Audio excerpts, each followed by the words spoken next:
queridos, os irmãos verão que não está muito diferente do que o Senhor já falou aos nossos corações através da adoração, dos louvores entoados, das orações ministradas. E do testemunho da tua serva contado nessa noite, o Senhor ainda louvou vocês. Glória a Deus! Queridos, quando meditamos acerca da vida de Davi, muitas das vezes nos pegamos se assemelhando a Davi, no sentido da adoração, no sentido da entrega, no sentido das batalhas vencidas, no sentido de ter a disposição de se colocar diante da presença de Deus, se humilhar, chorar, se arrepender dos pecados cometidos. E muitas das vezes olhamos para a vida de Davi e falamos assim: será que o Senhor encontra em nós um homem segundo o seu coração? Quando nós olhamos para a vida desse homem, nós sabemos que Davi ele tinha uma singeleza no coração, e Davi tinha uma pureza nos seus lábios e uma certeza daquele que ele adorava, ou daquele na qual ele compunha as suas adorações, que ele direcionava somente para um Deus que estava eternizado em glória, mas era certo que a manifestação dele também seria visível através das suas obras operadas na terra. Sabemos que a vida de Davi, como um escolhido de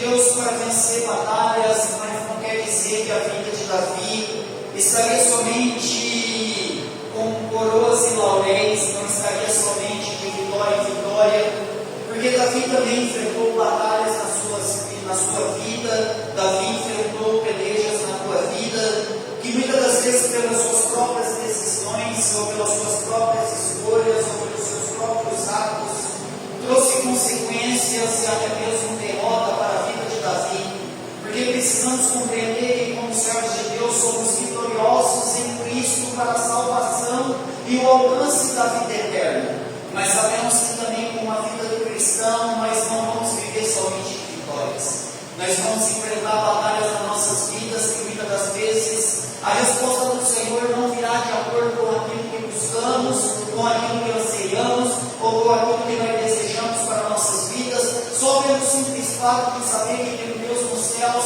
que está com seus ouvidos inclinados para ouvir as nossas orações, e muitas das vezes as orações colocadas diante do Senhor, a resposta não vem em conformidade àquilo que nós desejamos ou àquilo que nós buscamos.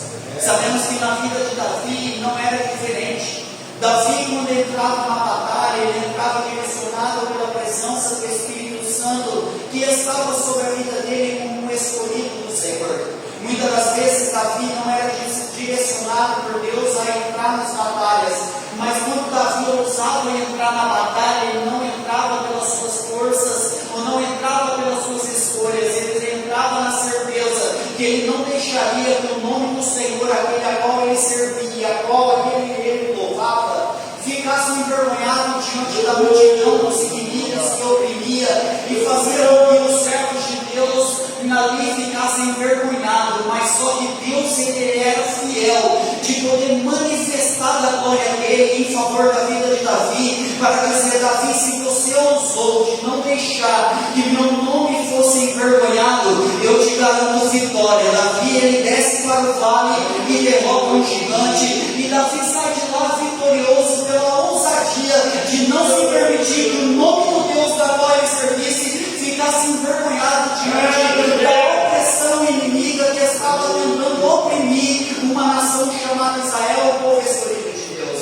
E o Senhor ele vinha falando ao meu coração: eu não sei no que você tem se ousado a entrar numa batalha por causa do nome do Senhor dos Exércitos, para que o nome dele não seja envergonhado, para que o nome dele não seja denegrido, porque falamos que o nome de Deus não pode ser manchado, a santidade de Deus não pode ser tocada, a verdade do Senhor ela não pode ser alterada, mas muitas das vezes pelos nossos atos, pelas nossas falhas, as pessoas podem dizer: por que servir um Deus se for para servir Deus da maneira que se serve? Mas o Senhor te trouxe aqui nessa noite para dizer: por causa do teu nome, Senhor, eu não permito que o inimigo se levante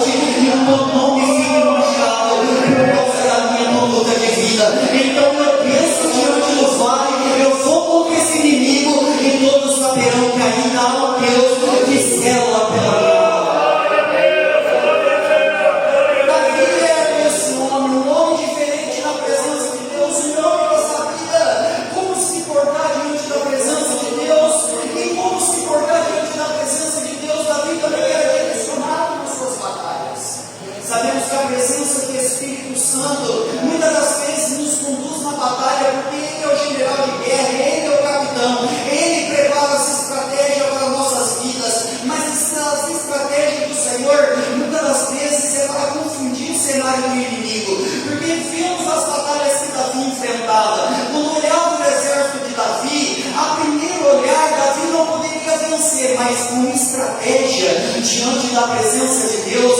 Não importa o tamanho do exército inimigo, o Senhor dá estratégia. Ele pega no calcanhar de Aquiles do inimigo e ele derrota aqueles exércitos que se tentava pegar a vida de Davi. E Davi saía vitorioso muitas das vezes das suas batalhas.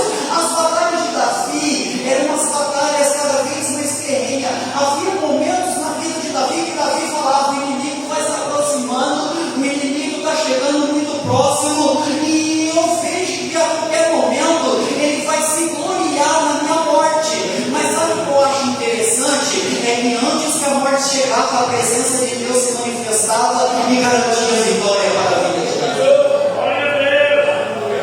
É assim a vida de Davi. Por isso que muitas das vezes nós olhamos para a vida de Davi. Se nós formos olhar biblicamente, o que seria de nós hoje como os adoradores por excelência, na qual nós queremos e desejamos e ansiamos ser, sem a vida de Davi na Bíblia Sagrada?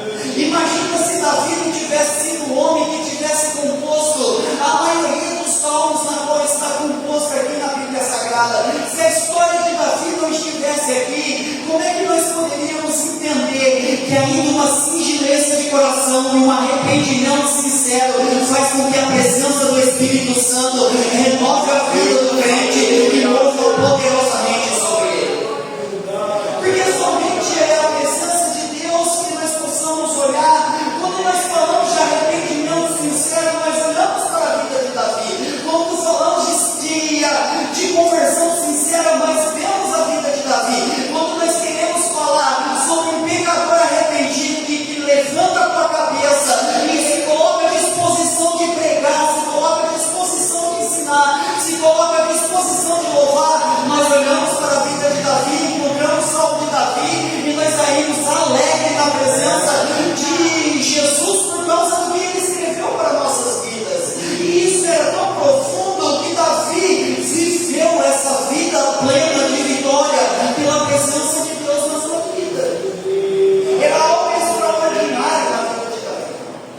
Mas nós sabemos também que a vida de Davi foi marcada por consequência de atos onde Davi deixou de batalhar, deixou de pelejar na sua jornada, deixou de entrar nas pelejas que poderia entrar. E muitas das vezes o inimigo não vence nós na fortidão. Muitas das vezes o inimigo não vence as nossas vidas quando nós estamos de pé para pelejar, não. Muitas das vezes o inimigo espera o nosso momento de descanso, ou o nosso momento de paralisia momentânea, para ali poder armar uma cilada contra nossas vidas e nos derrubar na presença de Deus.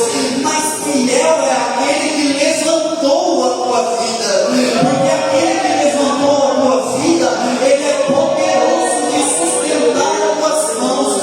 Não importa qual seja o momento de fraqueza, não importa qual seja o momento onde você precisou paralisar a tua vida, não importa qual foi a peleja que você decidiu não descer para pelejar, mas o Senhor, ele ainda é fiel para com a tua vida, para dizer que o justo pode até cair no chão, mas ele ainda é fiel de te tirar do chão, de colocar de pé e manifestar a tua glória e a tua presença e a tua vida. Davi passou por esse momento na vida dele. A Bíblia Sagrada nos mostra que Israel pelejava como o rei pelejava. Mas certa feita Davi não pelejou. Certa feita Davi não desceu para a peleja.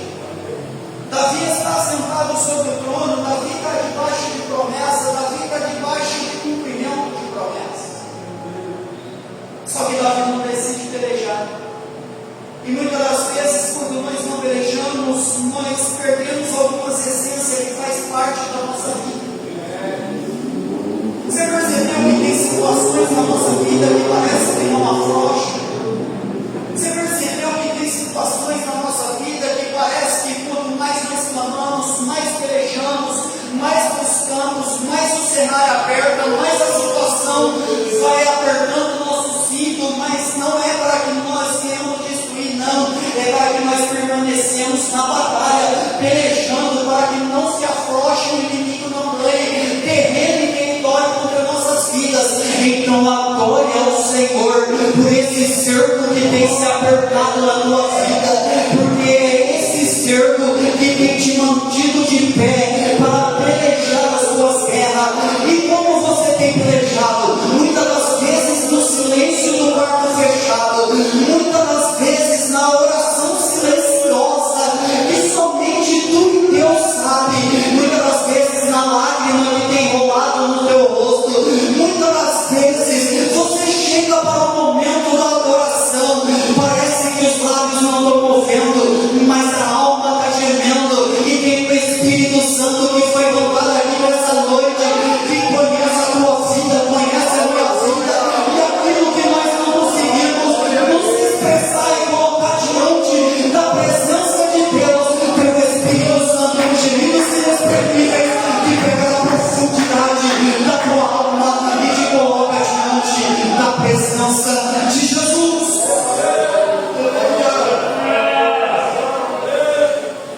E é por isso que muitas das vezes você peleja a batalha no secreto. É por isso que muitas das vezes a situação se aperta. Só que quando a situação apertou, Israel foi para a batalha, Davi não desceu para a batalha, mas Davi perde o sono. Mas o que eu acho interessante é que ele não perde o sono para interceder por aqueles que estão batalhando, ele perde o sono para ficar passeando, rodando sem direção. Os irmãos conhecem a história, não é aqui que eu quero me apegar, porque não foi aqui que o Senhor se apegou com a minha vida, na palavra. E todos aqui sabem que Davi, ele vai ver Betseba, e quando ele vê Betseba, o coração dele deseja. Porque o problema não está no ver, o problema está em deixar descer para o coração. E quando desce para o coração é perigoso, porque não tem como nesse mundo de pecado você deixar de enxergar certa circunstância que passa diante dos nossos olhos, mas quando o olho vê, quando a mente consulta, o coração está cheio da palavra, ele diz: não condiz com o que eu vivo nessa vida, então eu não pratico aquilo que os meus olhos veem.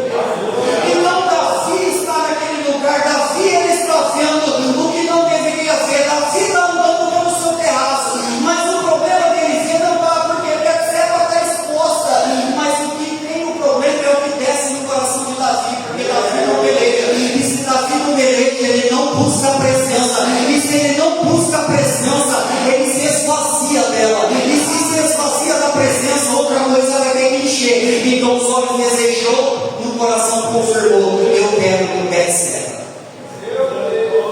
Ele peca, ele falha. Eu não estou dizendo que nós somos santos, eu estou dizendo que Davi pecou.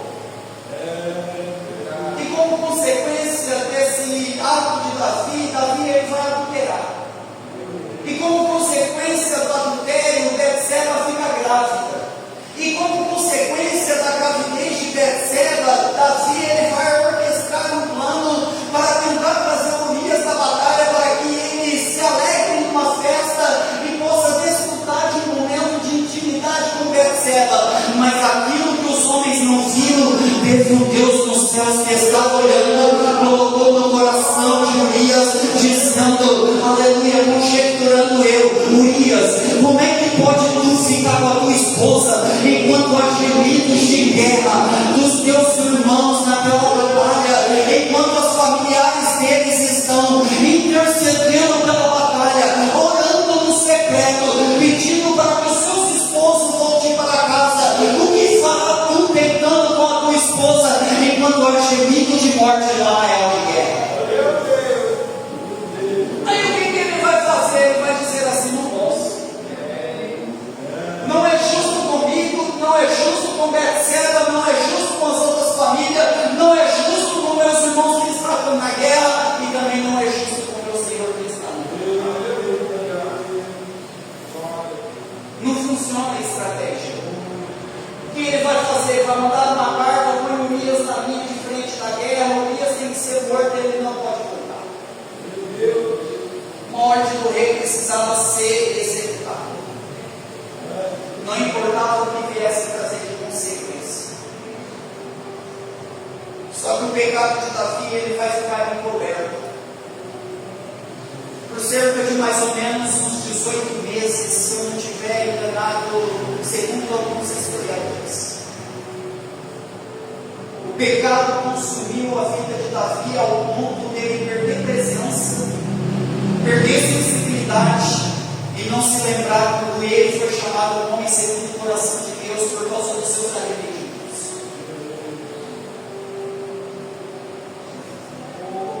Só que Deus tem promessa na vida de Davi.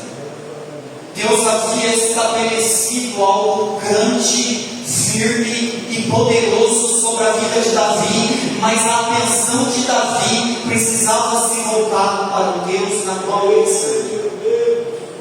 Porque o capítulo de número 7 de 2 Samuel havia uma promessa de Deus, porque Davi queria edificar uma casa para o Senhor, e o Senhor disse que Davi não edificaria, mas o Senhor permitiria que da semente de Davi edificasse uma casa em nome do Senhor, e o Senhor estabeleceria uma promessa sobre a vida de Davi, que sobre o trono de Davi não se assentaria mais ninguém, porque da linhagem de Davi ele faria vir o Rei eterno, Jesus Cristo de Nazaré. Olha o que Deus pode fazer através da nossa descendência. Onde o Senhor pode se operar através da nossa descendência. Só que Deus precisa trazer Davi para perto. Então ele vai chamar o profeta Natan e vai dizer assim: Natan, aconteceu isso. Vai lá e deve lembrar para Davi. Só que o profeta sabia, pelo ambiente onde ele estava e as consequências que poderia vir em favor da tua vida se o rei não aceitasse o que ele estava dizendo. Sabe o que eu acho interessante? Que muitas das vezes, para que nós venhamos chamar a atenção acerca de alguns pecados revelados da parte do Senhor, o Senhor também nos dá a estratégia e o meio de como devemos chegar para abordar, para que a alma não venha se perder, para que a alma não venha perecer. Porque Natan poderia ter chegado assim, tu tomaste a mulher de Urias e ele orquestrou a tua morte e tu está condenado, a espada do Senhor está na tua casa. Mas não. Aqui eu aprendi com a palavra do Senhor que nós mesmos somos responsáveis de trazer a sentença por aquilo na qual nós julgamos. O rei era o único capaz de trazer o julgamento para causas das pessoas que estavam com dificuldade de solucionar. Então Natan chega diante do rei Davi e se apresenta contando uma história acerca de um homem rico e um homem pobre. Os irmãos conhecem a história acerca de um viajante que veio visitar um homem rico, e um homem rico, em vez de pegar da sua cordeirinha para preparar o alimento para o viajante, ele vai tomar a única cordeirinha que havia do homem pobre e vai preparar para o viajante, e ali o furor da ira de Deus o furor da ira do homem vai tomando conta da vida de Davi, e antes que Natan termine a sentença, ele vai levantar a sua voz e dizer: digno é de morte o homem que fez isso. E além de ser digno de morte, tem que pagar com a vida e ainda vai ter que restituir 4 vezes mais o que ele defraudou do homem. Assim diz o Senhor, Davi: tu és o homem dessa história. Tu és responsável pelo ato cometido. Naquela hora, o semblante de Davi cai. Davi torna a consciência, dizendo assim: eu pequei, mas eu não pequei contra eles, eu pequei contra os seus. Porque quando nós pensamos em pecar de forma consciente, precisamos lembrar que os homens podem não dar conta, mas Deus não tirou o olho da minha e da tua vida, e Ele está enxergando a cada digitar, a cada olhar, a cada sentimento, a cada pensamento, a cada intenção do coração. Deus está lá olhando e olhando para nossas vidas, dizendo: quando você olhar para todos os lados, pensando que ninguém está te vendo, olha para cima. Tem alguém que está. consequência dos atos. Só que ele diz assim: eu pequei, Senhor, eu falhei. Diz, se eu não estiver enganado, pastor Germão, que o Salmo 51 foi escrito nesse momento.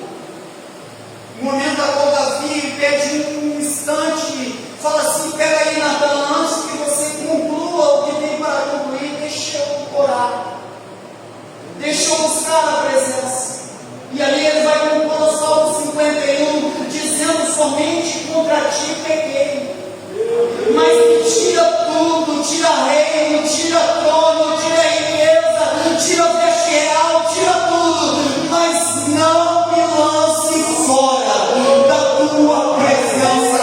Eu posso perder tudo, mas a tua presença eu não posso perder.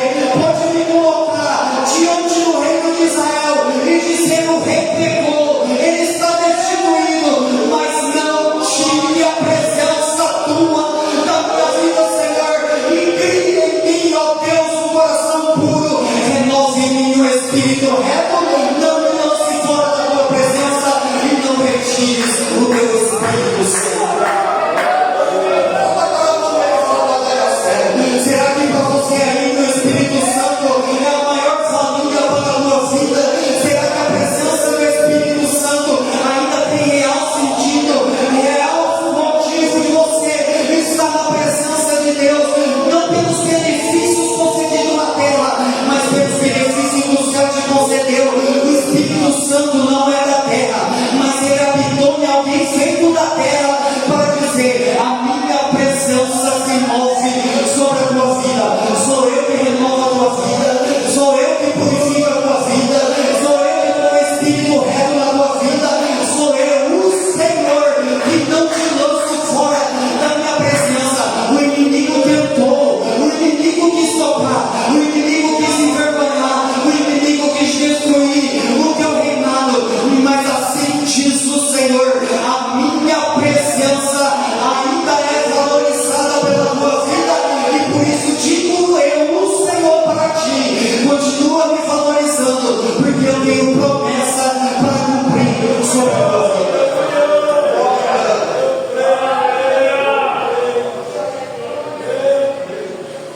Quando ele ora o Salmo 51, Natan diz assim: não morrerás. Só que ele diz assim: mas tem consequência. O filho que nasceu de Betseba vai morrer. Mas sabe o que eu acho interessante? Se Davi morre no seu pecado, ele vai para o inferno. Mas se uma criança morre na presença de Deus, então o Senhor, ele não perde aquilo que ele escolhe para si. Você entendeu isso aqui? O Senhor não vai perder a tua vida, ela está guardada nas mãos poderosas de Deus. A criança fica enferma e Davi vai orar. Davi vai se humilhar. Davi vai se jogar no chão. E Davi, ele vai jejuar. O servo de Davi está preocupado com Davi. Porque enquanto ele estava no pecado, ele governava e reinava. Mas agora que Davi se humilhou diante da presença de Deus, ele não quer saber de governar, ele quer saber de se humilhar na presença. E ele vai clamar pela vida do menino. A Bíblia diz que os servos vão tentar colocar Davi de pé, mas não consegue, porque Davi não quer se levantar. Os servos vão tentar fazer com que Davi se alimente, mas Davi não quer se alimentar. Davi, ele se alimentou demais do seu pecado para poder se alimentar naquele momento. Não, Davi precisava resgatar a comunhão com Deus. Ele precisava ver o céu se abrir em favor da tua vida novamente. Ele precisava sentir que a presença de Deus ainda era real na tua vida. Passa um dia, passa 3, passa 5, passa 7 dias. A criança morre. Agora o servo está dizendo assim: se ele está desse jeito, humilhado no chão, com as vestes do jeito que ele está, sem se banhar, sem se ungir, sem adorar, sem entrar na casa do Senhor, e se nós dissermos que a criança morreu? Aí eu te digo que o Senhor falou comigo: tu está preparado para se levantar quando tudo aquilo que você colocou em oração não acontecer? Tu está preparado para se pôr de pé, tomar um banho, ungir a tua vida, descer na casa do Senhor, oferecer uma adoração para Ele, quando Ele não fizer aquilo que você tanto se humilhou para que acontecesse na tua vida? Os homens estavam preocupados, a criança viva, ele está desse jeito, se vai falar que morreu, o que vai ser da vida de Davi? E aqui está o mistério de mais um ensinamento da vida de Davi para nós. E quando tudo der errado? E quando você pagar o preço de oração, quando você se humilhar, quando você mortificar a tua carne, quando você se humilhar no chão, quando você não aceitar a ajuda de ninguém, que é só você e Deus dizer: não vai acontecer. Aí eu te digo o que você vai fazer. Você se levantou pessoalmente. Você tomou aquele belo banho na tua casa hoje. Você pegou aquele perfume que estava guardado. Você passou aquele perfume se ungindo e dizendo: é agora que eu vou me levantar. Não está dando certo, não está acontecendo. Eu estava humilhado, caído, ele me achou que a minha vida ia ser dada a cabo. Mas eu me levanto hoje, eu me preparo, eu me ajeito, eu me arrumo e eu vou aonde eu vou. Eu vou descer na casa do Senhor. E o que eu vou fazer na casa do Senhor? Eu vou pedir? Não, eu vou lá adorar a presença do meu Senhor Jesus. É interessante isso, porque ele se levanta, ele se banha, ele troca os seus vestimentos, ele se unge, ele desce a casa do Senhor e ele adora. E depois que ele faz tudo isso aí, ele volta para casa. Sabe por quê? Porque a casa do Senhor traz um revigoramento. Você acha que eu estou de pé por causa que eu sou bom? Não. Você acha que você está de pé por causa que você é bom? Não. Você acha que você se levantou pela sua própria força? Não. Foi Jesus que te colocou de pé, dizendo: filho meu, eu ainda tenho promessa. E quando Davi se levantou, quando Davi adorou, quando Davi revigorou a tua vida, Davi ele toma Betseba por mulher, ele vai ter relação com ela, e do fruto da relação vai nascer a semente prometida. Porque é promessa. E quando nasce, Davi dá o nome de Salomão. Aí Deus diz assim: não, Salomão não. Salomão é para você, Davi, mas para mim é diferente, é Gededias. Porque eu amo esse menino de uma tal maneira que o que eu tenho na vida dele é algo tão extraordinário.